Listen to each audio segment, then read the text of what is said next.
사법행정권 남용 재판거래 의혹 사건으로 구속된 양승태 전 대법원장이 오늘 보석 신문을 받기 위해 법원에 출석했습니다.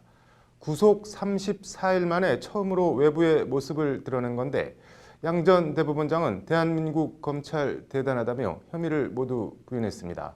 양 전 대법원장에 대한 보석 신문 현장을 신세아 기자가 취재했습니다. 사법부 수장이었던 양승태 전 대법원장이 오늘은 구치소 호송차를 타고 법원에 나왔습니다.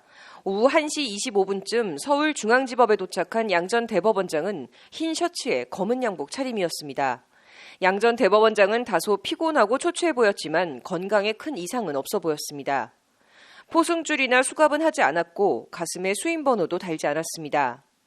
박근혜, 이명박 두 전직 대통령이 가슴에 수감된 구치소와 수인번호 등이 찍힌 배지를 달고 법원에 출석했던 것과 묘하게 대비되는 장면입니다. 수인번호 1222번을 받은 양 전 대법원장은 무덤덤한 표정으로 취재진을 한번 쳐다본 뒤 이내 재판정으로 향했습니다. 앞서 양 전 대법원장 측은 지난 19일 방어권 보장을 위해 보석이 필요하다는 취지의 14쪽 분량의 보석 청구서를 재판부에 제출한 바 있습니다. 보석 청구서엔 아내와 아내의 정부를 살해한 혐의로 재판에 넘겨졌지만 불구속 상태에서 재판을 받은 미국 오제이 심슨 사건까지 언급하며 불구속 당위성을 주장한 것으로 알려졌습니다. 오늘 양 전 대법원장에 대한 보석신문은 양 전 대법원장 사법연수원 24기 후배인 서울중앙지법 형사합의 35부 사법연수원 26기 박남천 부장판사가 맡았습니다.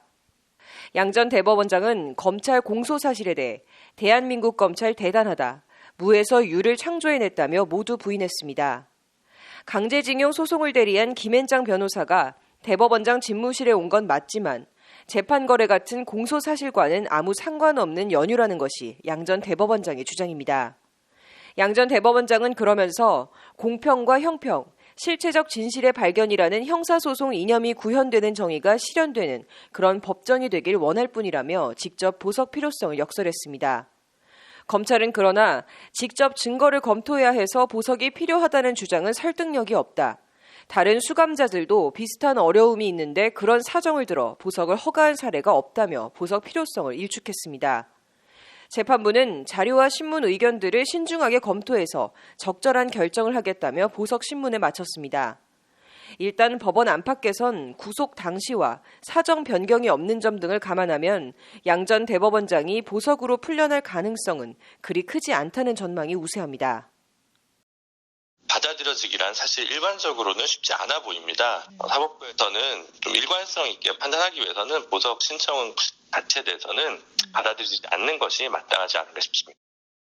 재판부는 일단 양 전 대법원장에 대한 첫 공판 준비 기일을 다음 달 25일로 잡았습니다. 사법연수원 24기 후배 판사를 상대로 한 전직 대법원장의 보석 석방 요청. 전직 대법원장이라는 신분, 양승태여서 보석을 안 해주는 것도 안 되지만 양승태여서 보석을 해주는 것은 더더욱 안 될 일입니다. 재판부가 어떤 결정을 내릴지 주목됩니다. 법률방송 신세아입니다.